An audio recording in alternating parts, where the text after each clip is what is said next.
என்பதுதான் அல்லாஹ்வின் எதிர்பார்ப்பு. சொர்க்கத்திற்குள் நீங்கள் எளிதாக சென்று விடலாம் என்று நினைத்துக் கொண்டிருக்கிறீர்களா? அல்லாஹ் உங்களுக்கு சோதனையை கொடுக்காமல் முன்னால் இருந்த சமுதாயம் எப்படியெல்லாம் சோதனை அடைந்ததோ அந்த சோதனைகளை எல்லாம் அல்லாஹ் இடங்களையோ கொள்கைகளிலே பார்க்கக்கூடாது. தனியாக நின்று அல்லாஹ்வுடைய பாதைகளை உழைக்க வேண்டும். அதனால்தான் இப்ராஹிம் அலைஹிஸ்ஸலாத்து வஸ்ஸலாமை அல்லாஹ் அறிமுகப்படுத்தும் பொழுது இன்னல் இப்ராஹீம கானத் உம்மத்தன் வாஹிதா, இப்ராஹிம் அலைஹிஸ்ஸலாம் செய்யக்கூடிய பணியை ஒரு தனி மனிதர் அல்லாஹ்விற்காக செய்தார். இதுதான் இப்ராஹிம் அலைஹிஸ்ஸலாத்து வஸ்ஸலாமுடைய வாழ்க்கையில் உள்ள லா யுகல்லிமுஹும் அல்லாஹு ஃபீ யௌமில் கியாமா வலா யன்துரு இலைஹிம் வலா யுஸக்கீஹிம். 3 மனிதர்கள், இந்த 3 மனிதர்களோடு நாளை மறுமையிலே அல்லாஹ் பேச மாட்டான், அவர்களை பார்க்க மாட்டான், அவர்களை சுத்தப்படுத்த மாட்டான்.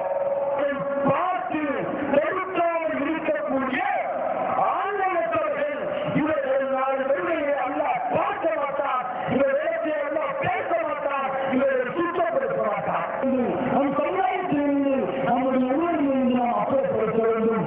அப்படி தடுத்தினால்தான் இத்தகைய இல்லத்தில் இப்ராஹீம் ஹனீஃபா அந்த இப்ராஹிமுடைய வழிகளை நீங்கள் பின்பற்றுவதாக ஆகிறீர்கள்.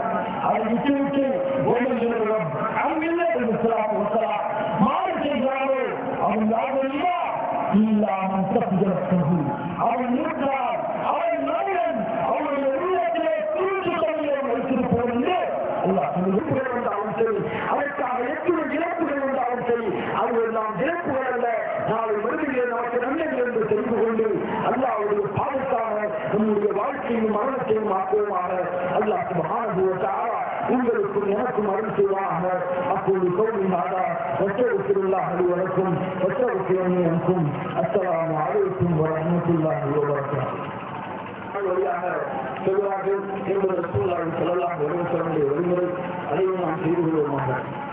தௌஹீத் ஜமாஅத்தின் ஏற்பாடுகளை நீங்கள் நல்ல அடிப்படை கேட்டுக் கொள்ளப்படுகிறார்கள். இந்த பள்ளிக்காக பள்ளி அதிகமாக கொடுங்கள். இந்த